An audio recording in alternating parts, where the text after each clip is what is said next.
مدفون بعرض مدینہ ابی القاسم مصطفیٰ محمد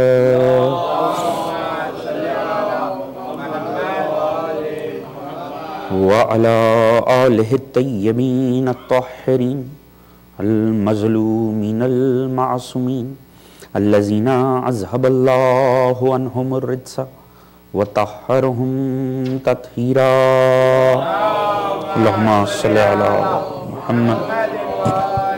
محمد اما بعد فقد قال اللہ تعالی سبحانہ فی قرآنہ المجید وفرقانہ الحمید بسم اللہ الرحمن الرحیم لقد من اللہ علی المؤمنین اذ بعث فیہم رسولا من انفسہم یتلو علیہم آیاتہ ویزکیہم وَيُعَلِّمُهُمُ الْكِتَابَ وَالْحِكْمَةَ وَإِن كَانُوا مِن قَبْلُ لَفِي ضَلَالٍ مُبِينٍ صلوات محمد اللہم صلی علی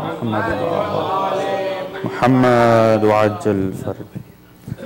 عزیزان محترم، دعا ہے رب کائنات آپ تمام مومنین کا اس مجلس اعزا میں آنا اور اس فرش اعزا کا بچھایا جانا بارگاہ الہی میں قبول و منظور۔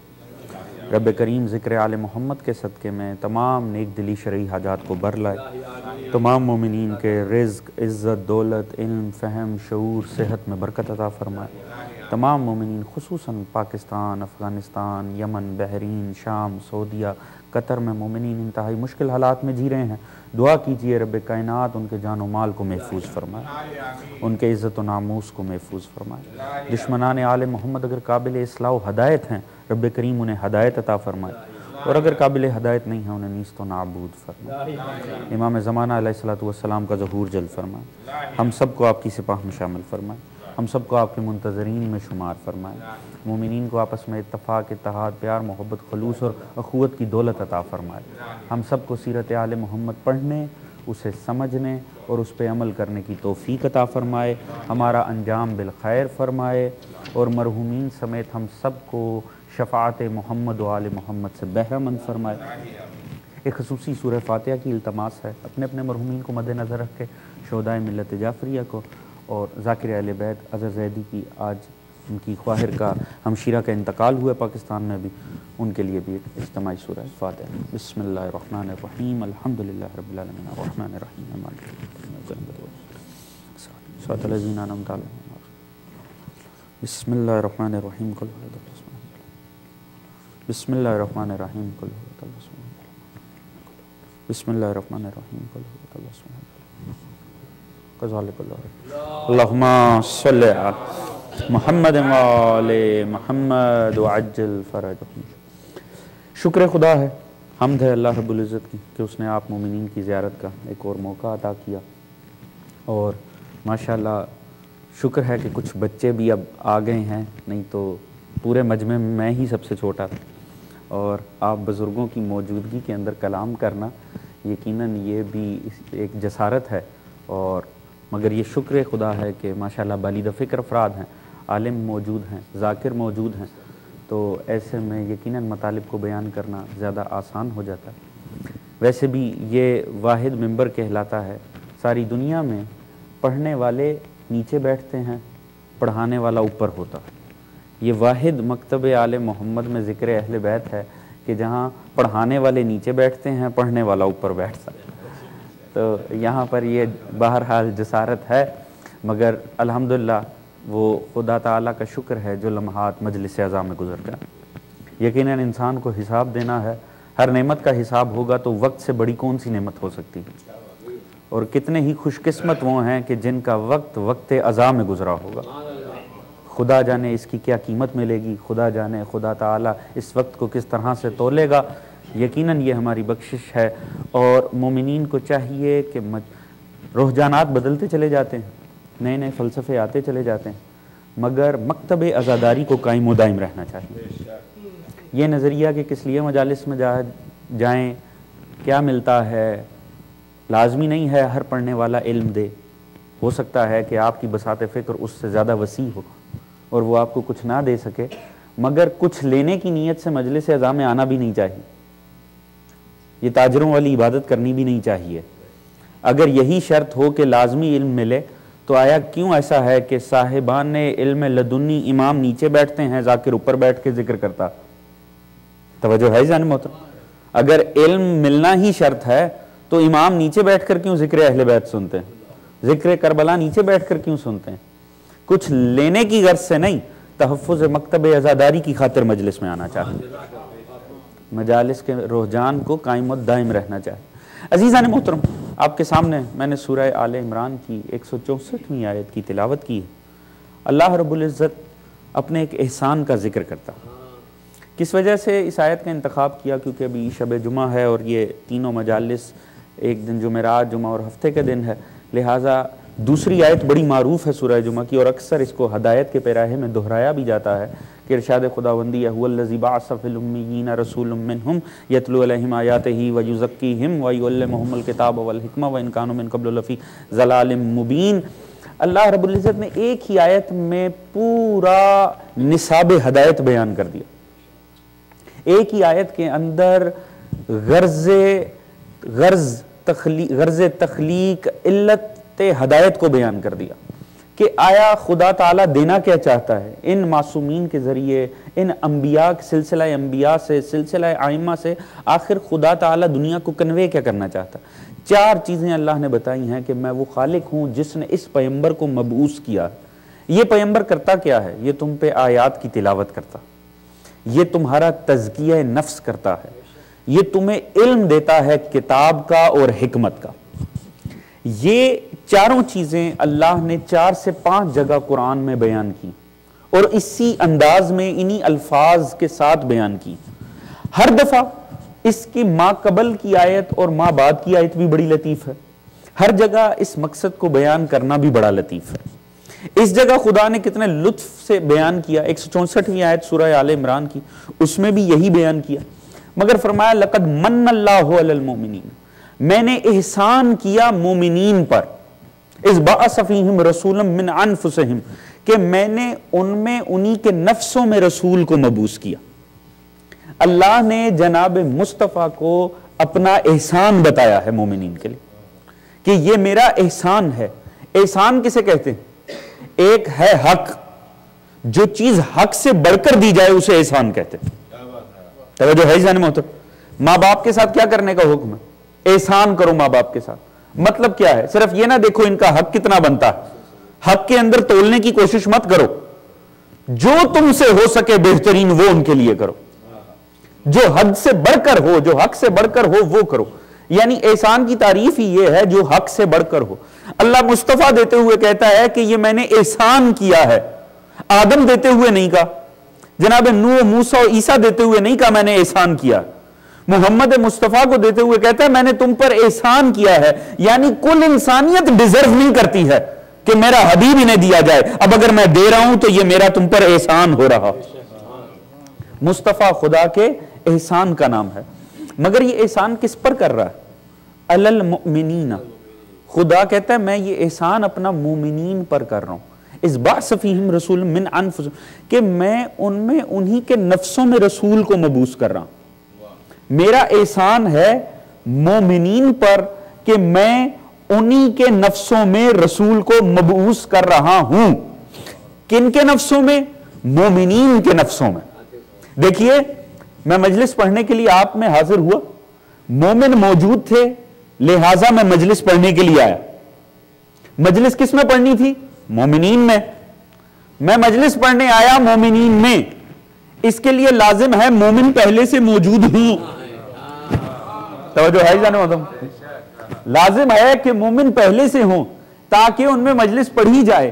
اللہ کہہ رہا ہے کہ میں نے نبی مبعوث کیا ہے مومنین میں، احسان کیا ہے مومنین میں کہ ان میں نبی کو مبعوث کر رہا ہوں۔ پتہ چلا کچھ مومن پہلے سے تھے، ان میں نبی مبعوث ہو رہے تھے۔ ایک بلند تر صلوات پڑھیے گا محمد، اللہم صلی علی محمد وآل محمد وعجل۔ توجہ ہے جان موت؟ اور دیکھیے اب جب سورہ بقرہ میں اللہ رب العزت نے اس جگہ انہی 4 چیزوں کو کہ نبی کس لیے آیا، ہدایت کے 4 بنیادی عوامل، 4 کام جو بتائے، انہیں سورہ بقرہ میں 2 جگہ پہ ارشاد فرمایا۔ ایک جگہ دعائے ابراہیم کے پیراہے میں، ایک جگہ اس دعا کی قبولیت کا ذکر کرتے ہوئے جب جناب ابراہیم اس کا تذکرہ کرتے ہیں، جناب ابراہیم جب کعبہ کو تعمیر کر رہے تھے، سورہ بقرہ کی 128 اور 129 یہ آیات کے نشان ہیں جن میں اللہ یہ بتاتا ہے کہ جناب ابراہیم جب کعبہ کو تعمیر کر رہے تھے نا تو اس کے ساتھ ہی وہ ایک دعا مانگ رہے تھے، ربنا وجعلنا مسلمین لک ومن ذریتنا امۃ مسلمۃ لک، یا اللہ مجھے، اسماعیل اور ابراہیم دونوں کعبہ تعمیر کر رہے تھے تو کہتے ہیں یا اللہ ہمیں اپنا مسلمان بنا، سر تسلیم کرنے والا بنا، اور ہماری ذریت میں بھی ایک مسلمان امت قرار دے۔ کون دعا مانگ رہے ہیں؟ جناب ابراہیم۔ جناب ابراہیم کو جد اعلیٰ کہا جاتا ہے مسلمانوں کا۔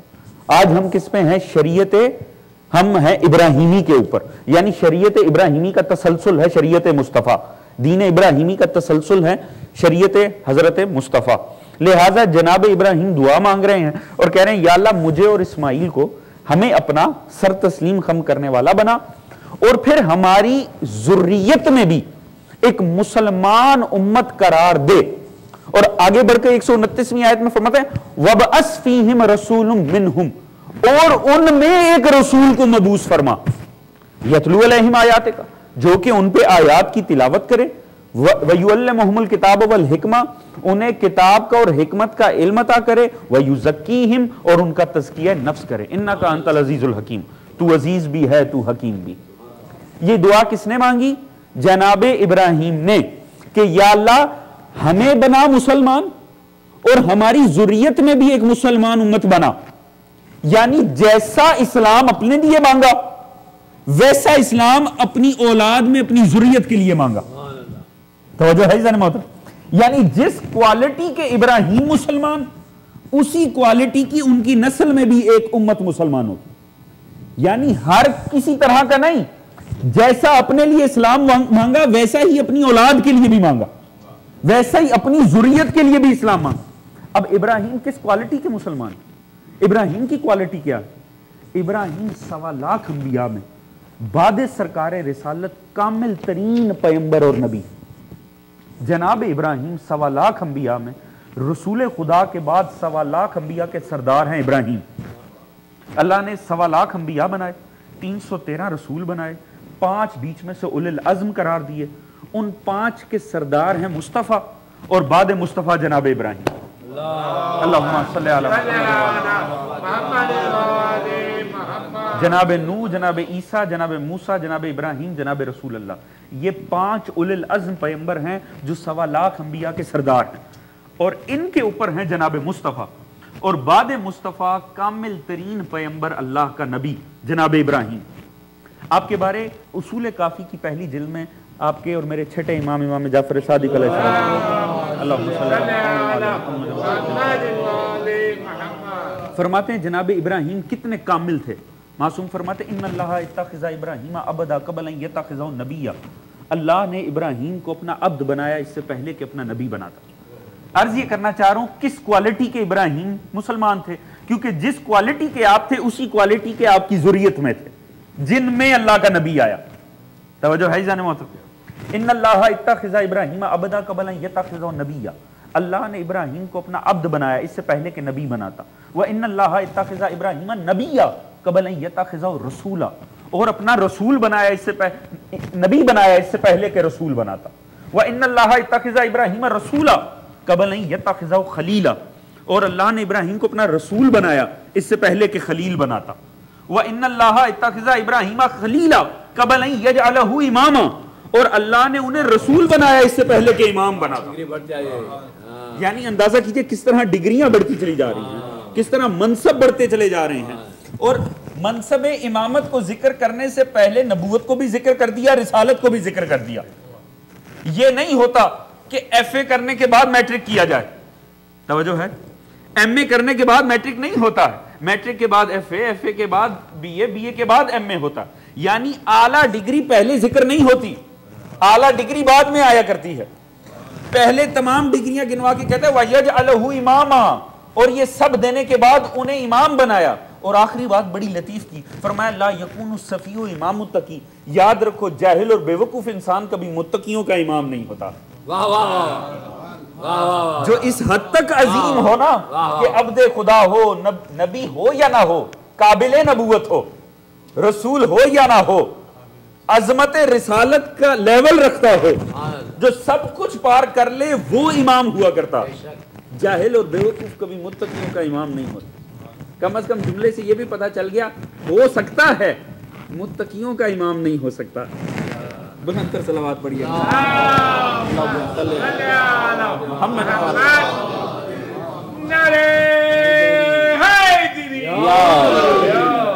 توجہ ہے سنما، اب اتنے اونچے لیول پہ ہیں جناب ابراہیم، یہ ہے ابراہیم کی عظمت، ایسے سر تسلیم خم کرنے والے ہیں ابراہیم۔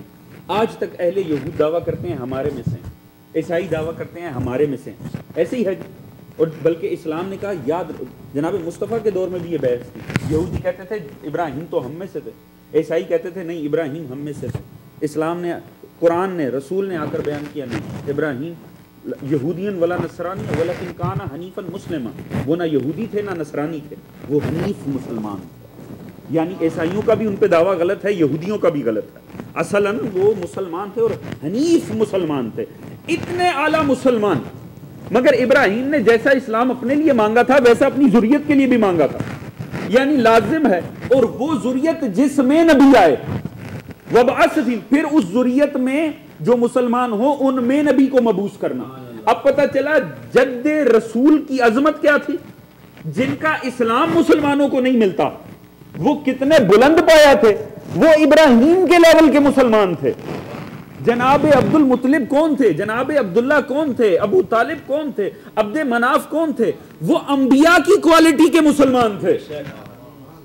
اب دیکھیے اگر جناب ابراہیم کی عظمت اتنی زیادہ ہے، اتنا کامل ہے، تو اگر ہمیں کسی پر ایمان یہ لانا ہو کہ وہ ابراہیم سے بھی افضل ہے، تو پھر اس کے پاس کیا ہونا چاہیے؟ توجہ ہے ذہن میں؟ کیونکہ ہم بعد رسول ایسے ائمہ کو مانتے ہیں جو ابراہیم سمیت 1.25 لاکھ انبیاء سے افضل ہیں۔ ایسا ہے کہ نہیں ہے؟ جنہیں ہم امام مانتے ہیں، ہمارا عقیدہ ہے کہ بعد مصطفیٰ وہ کل انبیاء سے افضل ہے۔ تو کل انبیاء میں ابراہیم نہیں آتے۔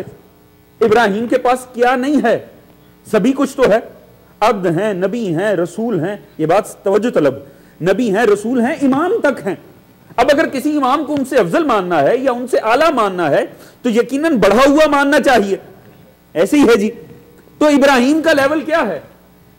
ابراہیم یہ سب کچھ ہے اور عصمت بھی رکھتے ہیں۔ نبی ہونے کے لیے عصمت شرط، امام ہونے کے لیے عصمت شرط، رسول ہونے کے لیے عصمت شرط، مگر عصمت کا لیول کیا ہے؟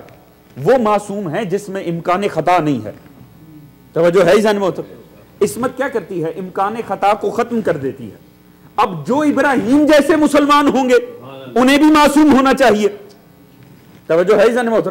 اگر ابراہیم معصوم تھے تو جد مصطفیٰ کو بھی معصوم ہونا چاہیے، تو پھر عبداللہ کو بھی ایسا ہی مسلمان ہونا چاہیے جس میں امکان خطا نہ ہو، ابو طالب کو بھی ایسا مسلمان ہونا چاہیے جس میں امکان خطا نہ ہو، عبد مناف کو بھی ایسا مسلمان ہونا چاہیے جس میں امکان خطا نہ ہو۔ تو پھر مصطفیٰ اور علی کس کیٹیگری کے مسلمان ہیں؟ اگر ان کے جد اس کیٹیگری کے مسلمان ہیں کہ امکان خطا نہیں ہے، تو پھر یہ کس کیٹیگری کے ہیں؟ فرق یہ ہے کہ عبداللہ اور ابو طالب وہ ہیں جن میں امکان خطا نہیں ہے، محمد اور علی وہ ہیں جن میں ترک اولا بھی نہیں ہے۔ اللہم صلی علی محمد وعجل فرجہ۔ ان کی عصمت کا عالم وہ ہے کہ جہاں پر درود پڑھیے گا محمد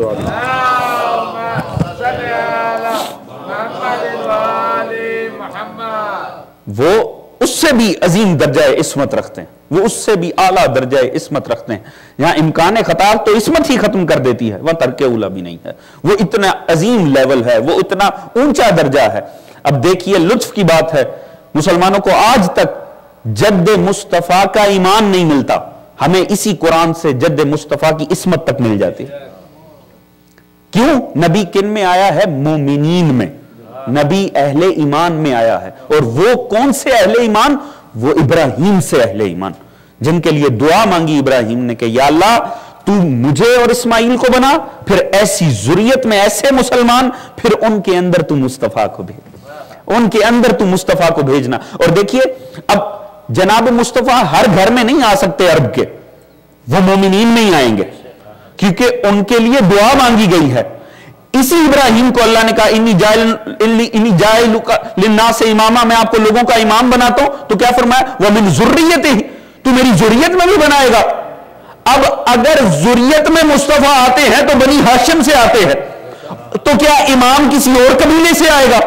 اسے بھی ذریت کے اسی قبیلے سے آنا چاہیے جس سے نبی آ رہا. اللہ سے اگر نبوت کو مانگا ہے تو ذریت میں ہی امامت کا بھی تقاضا کیا. اب ہے کہ عزیزان محترم, یہاں ایک بڑی لطیف بات ہے. جب یہ دعا مانگی گئی, جب دعا مانگ رہے تھے ابراہیم, اور خدا تعالیٰ نے اسے اس انداز میں بیان کیا, وَإِذْ يَرْفَعُ الْقَوَاعِدَ مِنَ الْبَيْتِ وَإِذْ يَرْفَعُ إِبْرَاهِيمُ الْقَوَاعِدَ مِنَ الْبَيْتِ وَإِسْمَاعِيلُ رَبَّنَا تَقَبَّلْ مِنَّا إِنَّكَ أَنْتَ السَّمِيعُ الْعَلِيمُ. تو اس وقت ابراہیم اور اسماعیل جب کعبے کو بلند کر رہے تھے, یعنی اس عالم میں دعا مانگی گئی جب یہ کعبے کو بلند کر رہے تھے. جناب ڈاکٹر طاہر القادری نے ایک بڑے لطیف روایت کا یہاں پر تذکرہ کیا اس وقت کی کہ جب یہ کعبہ کو بلند کر رہے تھے. بڑی لطیف روایت لکھی. کیا روایت بیان کرتے ہیں؟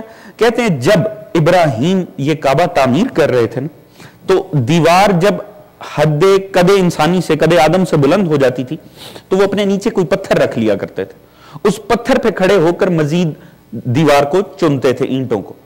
تو جس وقت اپنی ذریت میں آمد مصطفیٰ کی دعا کر رہے تھے نا, جس پتھر کے اوپر ابراہیم کے قدم تھے نا, فوراً آپ کا نقش پا اس کے اوپر ثبت ہو گیا. توجہ ہے جانے محترم, گھبرایا تو نہیں ہے؟ آپ کے قدموں کا نشان اس پتھر کے اوپر قائم ہو گیا. جس لمحے آپ کی زبان اقدس سے جناب مصطفیٰ کی آمد کی دعا مانگی گئی, اللہ نے اس پتھر کو اٹھا کے مقام ابراہیم قرار دے دیا, اس پتھر کو مقام ابراہیم بنا دیا, اور تمام حجاج پر لازم قرار دیا کہ وہاں نماز پڑھی جائے, 2 رکعت نماز خدا کی پڑھی جائے. اسے سجدہ گائے عالم بنا دیا. کیوں؟ ابراہیم تو اپنی حیات میں لاکھوں پتھروں پہ چلے ہوں گے, ہزاروں پتھر آپ کے نیچے سے گزرے ہوں گے. اس پتھر پہ کیا ہوا تھا؟ صرف ایک بات ہے, اس پتھر پہ کھڑے ہو کر خلیل خدا نے خدا سے حبیب خدا کو مانگا تھا. توجہ ہے جان محترم, صرف ایک عظمت تھی کہ اس پہ کھڑے ہو کر, اس پتھر پہ کھڑے ہو کر خلیل خدا نے خدا سے خدا کے حبیب کو مانگا تھا. اللہ کو وہ لمحہ اتنا پسند آیا کہ اللہ نے اسے ہمیشہ کے لیے محفوظ کر لیا کہ اب یہ لمحہ ضائع نہ ہو, یہ ہمیشہ کے لیے محفوظ ہو جائے. عزیزان محترم, عظمت خانہ ابو طالب بتانا چاہ رہا ہوں. پتھر پہ کھڑے ہو کر مصطفیٰ آئے نہیں, مصطفیٰ کی آمد کی دعا مانگی گئی, تو اللہ نے اس پتھر کو اتنا اعلیٰ کیا کہ سجدہ گائے عالم بنا دیا. کیوں؟ کیونکہ وہاں آمد مصطفیٰ کی دعا مانگی گئی ہے. سوچئے ابو طالب کے گھر کی عظمت کیا ہوگی, جہاں آنے کی دعا نہیں مانگی گئی وہاں اللہ نے مصطفیٰ کو اتارا ہے. اللہم صلی علی محمد وآل محمد. توجہ ہے جانو, وہاں مصطفیٰ کو اللہ نے اتارا ہے, وہاں جناب مصطفیٰ کو اتارا گیا. یہی وجہ ہے چونکہ دعا مانگی تھی نا. اب یہ بڑا لطیف نقطہ ہے اور میں چاہوں گا کہ اس پہ آپ صاحبان لازمی توجہ کریں کہ دیکھیے دعا مانگی تھی, اسی لیے رسول فرماتے ہیں کہ میں دعائے ابراہیم ہوں. رسول نے اپنے لیے فرمایا کہ میں اپنے جد ابراہیم کی دعا ہوں. مطلب کیا ہوا؟ ہمارا تو عقیدہ یہ ہے کہ جناب رسول خدا وہ ہستی ہیں کہ اللہ نے پوری کائنات کو مصطفیٰ کے صدقے بنایا. ایسی ہے جی, اول ما خلق اللہ نوری, رسول نے فرمایا سب سے پہلے اللہ تعالیٰ نے میرے نور کو خلق کیا. ایسی ہے, فرمایا کہ میں اس وقت بھی تھا جب آدم مٹی و پانی کے درمیان تھا. کنتو نبیًا و آدم بین الماء والطین, جب آب و گل کے درمیان تھے آدم, میں اس وقت بھی نبی تھا. یہ نہیں کہ میں اس وقت تھا, میں اس وقت بھی نبی تھا. توجہ ہے, میں اس وقت بھی نبی تھا. تو یہ بڑے تعجب کی بات نہیں ہے. ابراہیم دعا مانگ رہے ہیں یا اللہ اس طرح سے مصطفیٰ کو بھیج, اور رسول آ کر کہہ رہے ہیں میں تو ابراہیم کی دعا ہوں. ہمارا عقیدہ یہ ہے کہ ابراہیم تو خود رسول کے صدقے پیدا ہوئے. توجہ ہے جان محترم, آپ ہمارے پاس روایتیں ہیں نور مصطفیٰ تھا، خدا کی عبادت کرتا تھا، تو پھر وہ جلال کبریائی سے جو پسینے اس نور کو آئے، اللہ نے ان پسینوں کے قطروں سے انبیاء کو خلق کیا. تو ابراہیم کیا ہیں؟ جلال کبریائی سے نور مصطفیٰ کو آئے ہوئے پسینے کے قطرے، اور وہ دعا مانگ رہے ہیں اور مصطفیٰ آ رہے ہیں اور آ کر کہہ رہے ہیں میں تو دعا ابراہیم ہوں. توجہ ہے ذہن محترم؟ تو کیا یہ ہمارے بنیادی عقیدے سے بات ٹکرا نہیں رہی ہے؟ بڑا لطیف جملہ ہے، ضائع نہیں ہونا چاہیے اور آپ کے پاس محفوظ آپ کے ذہنوں میں ہونا چاہیے. جب جب یاد آئے گا آپ دعا دیں گے. دیکھیے دعا ابراہیم، مصطفیٰ کہہ رہے ہیں میں دعا ابراہیم. ہمارا یہ نظریہ ہے ابراہیم صدقے رسول کے پیدا ہوئے، تو پھر یہ کیا ہو رہا؟ عزیز بات صرف اتنی ہے، ابراہیم ہیں کون؟ اللہ کے خلیل، اللہ کے دوست. عقل مند دوست وہ ہوتا ہے جو اپنے دوست کی سوچ سے آگاہ ہو. ایسے ہی ہے جی. اچھے دوست کی یہ نشانی ہے، وہ اپنے اچھے دوست کو بولنے سے پہلے، اس کے کہنے سے پہلے، اس کے کرنے سے پہلے کوشش کرتا ہے میرے اور اس کا عمل مل جائے. ایسے ہی ہے جی. ابراہیم جانتے ہیں مصطفیٰ نے آنا ہے، ابراہیم جانتے ہیں وہ آنے والا آیات کی تلاوت بھی کرے گا، وہ تزکیہ نفس بھی کرے گا، وہ کتاب کا علم بھی دے گا، وہ حکمت کا علم بھی دے گا. تو اسی شے کو اپنی دعا بنا دیا. کیوں؟ جانتے ہیں اللہ نے اپنے حبیب کو بھیجنا ہے، یہی کام کرنے بھیجنا. اپنی دعا میں وہ سارے کام گنوا دیے. یا اللہ بھیج ایسا مصطفیٰ جو آیات کی تلاوت بھی کرے، جو تزکیہ نفس بھی کرے، جو کتاب کا علم بھی دے، حکمت کا. یہ دعا بنا دی. کیوں؟ صرف اپنے آپ کو اللہ کے قریب کرنے کے لیے، اللہ سے قربت لینے کے لیے، اللہ سے اس کی خوشی لینے کے لیے. کیونکہ دوست ہیں، جانتے ہیں جب دوست سے وہی مانگوں گا جو دوست کرنا چاہتا ہے تو میرا دوست مجھ سے راضی ہو جائے گا. توجہ ہے ذہن میں؟ میرا دوست مجھ سے خوش ہو جائے گا. یہ نہیں ہے کہ دعا نہ مانگتے تو مصطفیٰ آتے نہ. توجہ ہے؟ یہ نہیں ہے کہ اگر ابراہیم دعا ہی نہ مانگتے تو مصطفیٰ آتے ہی نہ. مصطفیٰ نے آنا تھا، یہی کام کرنے تھے، بس دعا مانگ کے اللہ کے نزدیک اپنی عظمت کو بڑھا لیا. آج ہم سے پوچھا جاتا ہے دعائے امام زمانہ کیوں پڑھتے ہو؟ کیا تمہاری دعاؤں سے آئیں گے؟ ہماری دعاؤں سے نہیں آئیں گے، اللہ کی مشیت سے آئیں گے. ہم دعا پڑھ کے اپنے آپ کو اللہ کی مشیت میں ڈھالتے چلے جاتے ہیں. اللہم صلی علی وعجل فرجہ. توجہ ہے ذہن محترم؟ تو کیا ہے کہ ہم دعا مانگ کے اپنے درجات کو بڑھا رہے ہیں، اپنی لیے خدا سے قربت چاہ رہے ہیں. باقی جس ہستی نے آنا ہے اور جو کرنے کے لیے آنا ہے وہ خدا کی مشیت ہے. لہذا خدا کی مشیت سے آگاہ تھے، جانتے تھے خدا کیا کرنا چاہتا ہے، اپنے درجات کو بڑھا لیا. اور اللہ رب العزت نے دیکھیے کتنے لطیف انداز سے بیان کیا کہ دیکھو پہلے جمعۃ المبارک میں جب آپ انشاءاللہ کل نماز پڑھیں گے دوسری رکعت میں آپ سنیں گے هو الذی بعث فی الامیین رسول، اور اس سے پہلے اپنا تعارف کروایا یسبح للہ ما فی السماوات وما فی الارض الملک القدوس العزیز الحکیم. میں وہ کون ہوں جس کی آسمان و زمین میں جو کچھ ہے وہ اس کی تسبیح کرتا. ملک، عزیز، حکیم، قدوس، بابرکت بھی ہوں، پرعظمت بھی ہوں، طاقتور بھی ہوں، سب کچھ ہوں. هو الذی بعث فی الامیین، وہی جس نے اس نبی کو مبعوث کیا. توجہ ہے ذہن میں؟ دیکھیے اب یہاں ایک بڑی لطیف نکتہ ہے. اگر کسی کا بڑے سے تعارف ہونا، صاحب یہ ان کے بیٹے ہیں، اس میں کوئی اتنی خاص عظمت نہیں ہے.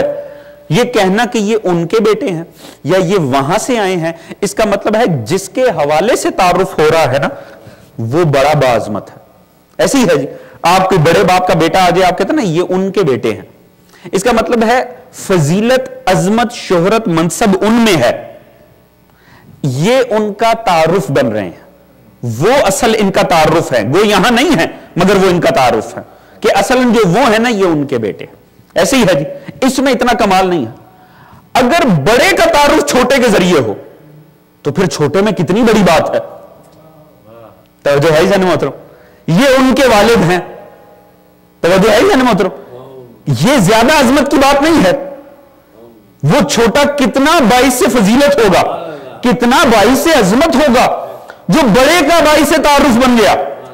باعث سے تعارف بننے سے وہ بڑے سے بڑا نہیں ہو گیا، بڑا بڑا ہے.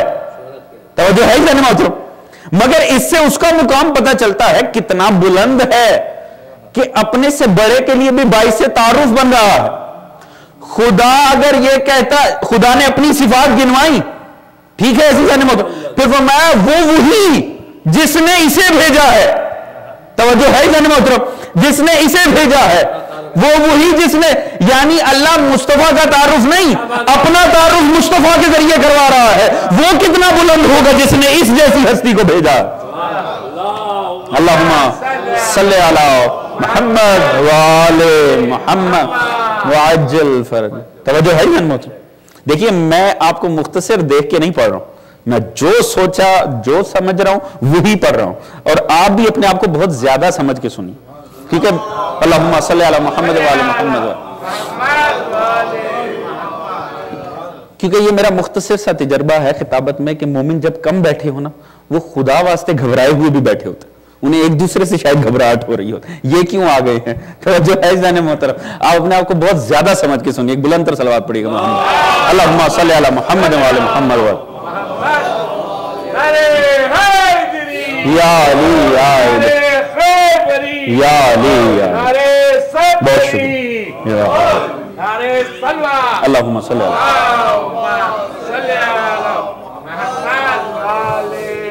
محمد وعجل فرج.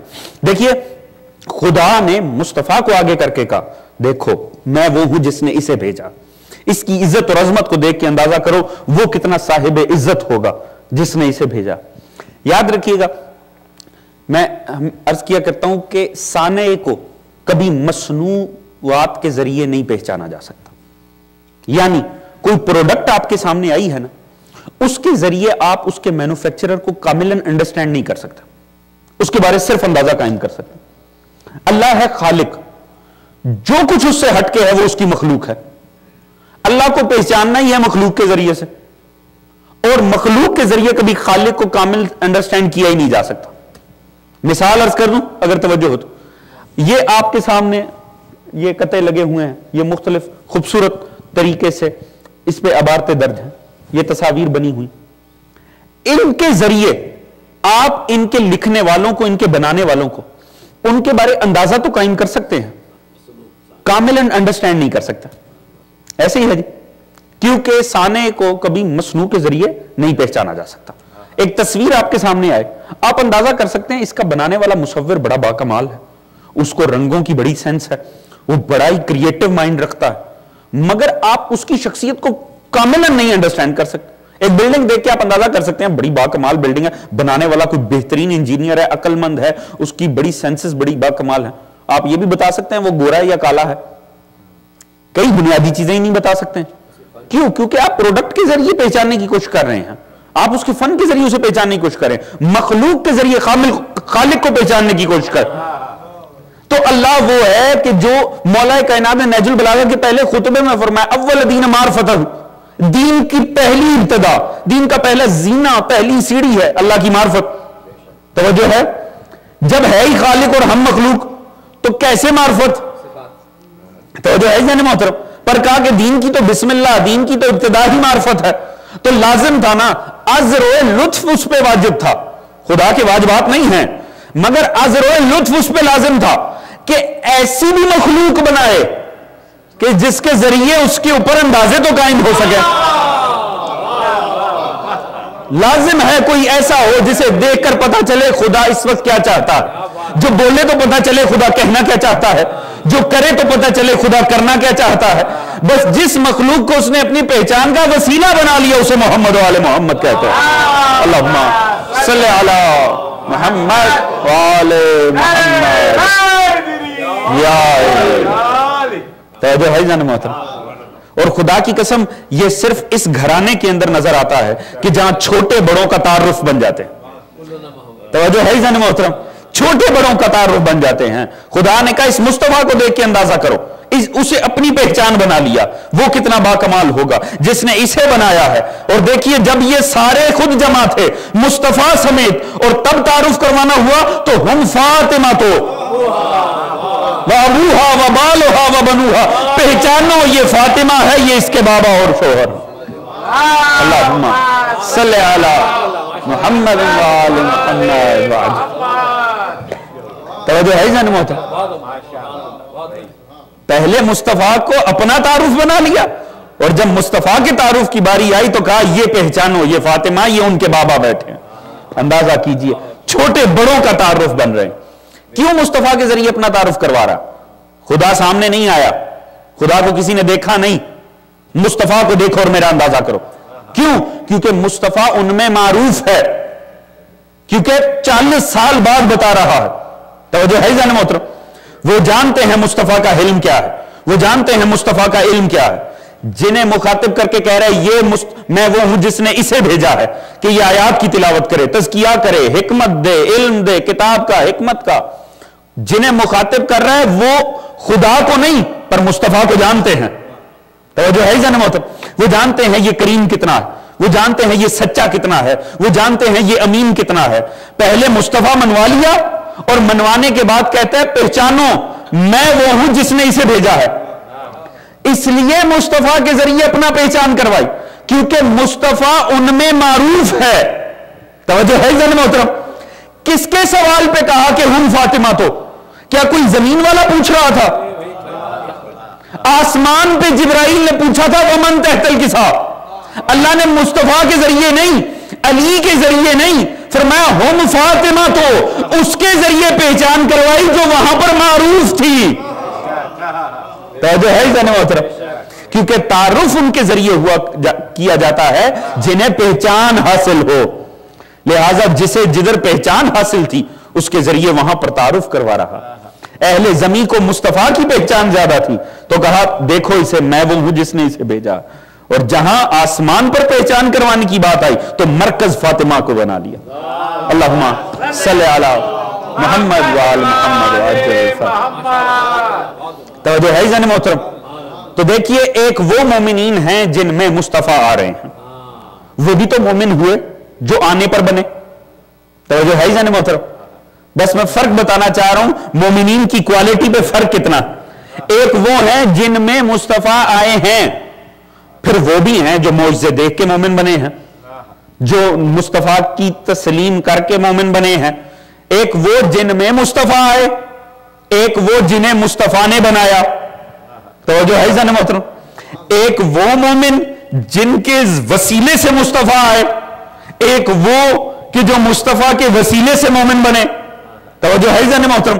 بس یہی بنیادی فرق ہے کہ جن میں مصطفیٰ آئے انہیں علیہ السلام کہتے ہیں، اور جو مصطفیٰ کو دیکھ کے مومن بنے انہیں رضی اللہ کہتے ہیں۔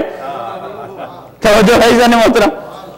یہ ہے بنیادی فرق تاریخ کے اندر کہ جن میں مصطفیٰ آئے وہ ہستیاں علیہ السلام ہیں، اور جو دیکھ دیکھ کر بنے، پہچان پہچان کے بنے۔ مگر یہاں بھی سمجھنے کی بات ہے عزیز، سمجھنے کی بات اپنی جگہ پر موجود ہے۔ دیکھیے سچا خدا کون ہے؟ بہت سے لوگوں نے خدا پیش کیے، فرعون آیا اس نے بھی خدائی پیش کی، نمرود آیا اس نے خدائی پیش کی، ابو جہل، ابو لہب، انہوں نے بھی دنیا کو اپنے اپنے خداؤں سے متعارف کروایا۔ کیا ان میں سے کسی کا خدا سچا تھا؟ جھوٹا تھا۔ کیوں جھوٹا تھا؟ انہیں پیش کرنے والے جھوٹے تھے۔ توجہ ہے جان محترم؟ کون سا سچا خدا ہوا؟ هو الذی بعث فی الامیین رسولا منہم۔ کون سا خدا سچا ہوا؟ مصطفیٰ کا خدا۔ اسی لیے کہا دیکھو اسے، یہ وہ ہے کہ جس کو میں نے مبعوث کیا ہے۔ سچا خدا کس کا؟ مصطفیٰ کا۔ باقیوں کے خدا جھوٹے۔ کیوں؟ پیش کرنے والے جھوٹے۔ سچا خدا کس کا؟ جو خود سچا۔ اب اہل بیت کون ہوں گے؟ توجہ ہے جان محترم؟ دنیا بھی اہل بیت دیتی ہے، سیدہ بھی اہل بیت دیتی۔ جو اہل بیت جھوٹے پیش کریں گے وہ جھوٹے اہل بیت ہوں گے، جو صدیقہ پیش کرے گی وہ سچے اہل بیت ہوں گے۔ اللہم صلی علی محمد وآل محمد وعجل فرج۔ توجہ ہے نا جان محترم؟ گھبرائے تو نہیں ہے؟ تو دیکھیے کب دعا مانگی؟ جب کیا کر رہے تھے؟ کعبہ بنا رہے تھے؟ نہیں، لقواعد من البیت، صرف اور صرف اس کو اس کی پہلے سے موجود اس کے قائم کر رہے تھے، اسے کھڑا کر رہے تھے، بڑھا رہے تھے۔ اس کی بنیاد موجود پہلے سے ہے، بنیاد پہلے سے موجود ہے۔ کون ہے؟ اللہ کا نبی، 1.25 لاکھ انبیاء سے بعد مصطفیٰ افضل۔ اللہ انہیں بھی بیت بنانے کی اجازت نہیں دیتا، صرف کھڑا کر رہے ہیں, صرف بلند کر رہے ہیں, بنیاد پہلے سے ہے. جب اللہ کا نبی بیت نہیں بنا سکتا, نبی کے امتی اہل بیت کیسے بنا سکتے ہیں؟ توجہ ہے سن محترم, اللہ نے یہ دیا ہی نہیں ہے, اللہ نے یہ اختیار دیا ہی نہیں ہے. یہ علیہ السلام وہ ہیں جنہیں اللہ نے دعائے ابراہیم کے تحت بھیج دیا, ان میں نبی کو بھیج دیا. مگر دیکھیے عزیز, یہ کام ہو بھی رہا ہے اور ساتھ میں ایک دعا بھی مانگی جا رہی, اور بڑی لطیف دعا مانگ رہی. یہ سارا کام کرتے ہوئے کہہ رہے ہیں ربنا تقبل منا انک انت السمیع, یا اللہ اسے قبول کر لے. کمال نہیں ہو گیا؟ آپ دیکھیں, آپ جا کر اس تفصیلات کو, ان تفصیلات کو پڑھیں. آپ کی زحمت کو بڑی جلدی تمام کر, آپ جا کے اس تفصیل کو پڑھیں کہ جو تفصیل اللہ نے بتائی ہے. تو ہمیں روایتوں میں جو وہ تفصیل ملتی ہے وہ یہ ہے کہ ایک ایک اینٹ, ایک ایک گارا رکھا جا رہا تھا جبرائیل کے کہنے پہ. یعنی اللہ کی طرف سے جبرائیل بطور انجینئر وہاں پر موجود تھا, ہاں بطور آرکیٹیکٹ ادھر تھا, بطور پروجیکٹ مینیجر ادھر موجود تھا. ہو کیا رہا تھا وہ بتاتا تھا, سرکار ادھر اینٹ رکھے تو وہاں اینٹ رکھ دی جاتی تھی, یہاں گارا لگا وہاں گارا لگا دیا جاتا تھا, یہاں اینٹ رکھے وہاں اینٹ رکھ. یعنی اپنی مرضی سے نہیں کر رہے تھے. اور کیا وہ مزدور ہیں؟ نہیں, وہ اللہ کے نبی ہیں, وہ معصوم ہیں. یہ دیواریں کھڑی کرنا یہ مزدوروں کا کام ہے. اللہ نے اپنے اولو العزم پیغمبر کو مزدور بنا کر لگا دیا, اور اس کے ہاتھ میں کچھ نہیں ہے, اس کے اختیار میں کچھ نہیں ہے. ایک ایک سٹیپ جبرائیل کے کرنے پہ کر رہا, کہنے پہ کر رہا, مگر اس کے باوجود کہہ رہا ہے یا اللہ اسے قبول کر لینا. اس کا مطلب ہے کام کا کرنا اور بات ہے, اس کا قبول ہو جانا اور بات ہے. توجہ ہے جان محترم. یعنی ابراہیم جیسا اولو العزم پیغمبر بھی ہمیں بتا رہا ہے جتنا بھی مقدس کام کر رہے ہو اس غلط فہمی میں مت مبتلا ہونا, یہ لازمی قبول ہے. کسی صورت بھی یاد رکھو قبول کرنا خدا کا اختیار ہے. خلوص سے دل سے کرتے چلے جاؤ, چاہے حکم خدا پہ کر رہے ہو. اس غلط فہمی میں نہیں آنا بس ہم کر رہے ہیں قبول ہے, نہیں, چاہے حکم خدا سے کر رہے ہو, اور کرنے والا چاہے معصوم ہی کیوں نہ ہو. ہماری تو حیثیت اور وقت اور اوقات ہی کیا ہے, ہماری تو نیتیں ہی کیا ہیں کام کرنے کی. خدا جانے کون کس نیت میں مجلس میں بیٹھتا ہے, خدا جانے کون کس نیت سے مجلس پڑھتا ہے, خدا جانے کون کس نیت سے ماتم کرتا ہے. ہمارا کیا, ہم کیا, ہماری سوچ کیا, ہماری فکر کیا, زاویے کیا, اور ہماری نیتیں کیا. معصوم بھی اگر حکم خدا سے کام کر رہا ہے تو کہہ رہا ہے یا اللہ اسے قبول کر لینا. عزیزان محترم, شرائط قبولیت کو عبادت میں لازمی موجود ہونا چاہیے. عبادتوں کے سلسلے میں تین چیزیں, بس مختصر کر کے آپ کی زحمت کو تمام کروں, مختصر عرض کروں گا. تین چیزیں ہیں ہر عبادت کے ساتھ. علم احکام عبادت جسے ہم فقہ کہتے ہیں, علم آداب عبادت, عبادتوں کو سجانا کیسے, پھر علم اسرار عبادت کہ فلسفہ کیا ہے, کر کیوں رہے ہیں. ہر عبادت میں یہ تینوں چیزیں شامل ہوتی. احکام عبادت وہ جگہ ہے جہاں ہمیں دخل ہی نہیں ہے. یہ فقہ, یہ ہمارا اس میں ہاتھ نہیں ہے کہ اپنی مرضی سے انوینٹ کر لیں. وہ آج ہم زیادہ ٹانگ اسی میں اڑاتے. یہ اللہ اور اس کے رسول کا کام ہے وہ بیان کرے کرنی کیسے ہے. اور علماء کے کہنے پہ ہم نماز نہیں پڑھتے. کوئی اس لیے نماز نہیں پڑھتا مجتہد کہتا, کوئی اس لیے روزہ, ہم صرف یہ پوچھتے ہیں کرنا کیسے ہے. ہاں, کیونکہ ان چیزوں کو انوینٹ کرنا یہ صرف اللہ کا کام, اللہ کا نبی یہ کہہ سکتا, کسی کو اختیار نہیں ہے وہ عبادت بنا کر پیش کرے. علماء بھی صرف بتا سکتے ہیں کہ عبادت کرنی کیسے. احکام عبادت اس میں ہمارا دخل نہیں. دوسرا ہے آداب عبادت, عبادت کو سجانا کیسے. عبادت یہاں پر ہمیں دخل ہے, یہاں پر ہمارا دخل ہے کہ کتنی خوبصورتی سے اسے سجانا ہے, اس عبادت کو کرنا کس انداز میں. یہاں عشق کا دخل ہے. ہم احکام عبادت میں عشق جھاڑنے لگتے ہیں جبکہ وہ ہماری کیٹیگری نہیں ہے. ہاں, آداب عبادت اس کو کتنی خوبصورتی سے سجایا جائے, مگر مقصد کیا ہوتا ہے. آداب عبادت بھی عبادت کا مقصد نہیں ہوتے, اصلاً اسرار عبادت ہے کہ کرنا کیوں ہے. آداب عبادت میں یہ توجہ ہونی چاہیے ایسے آداب نہ بنائے جائیں کہ اسرار عبادت ہی خراب ہو جائے, عبادت اپنی اصل روح کو چھوڑ بیٹھے.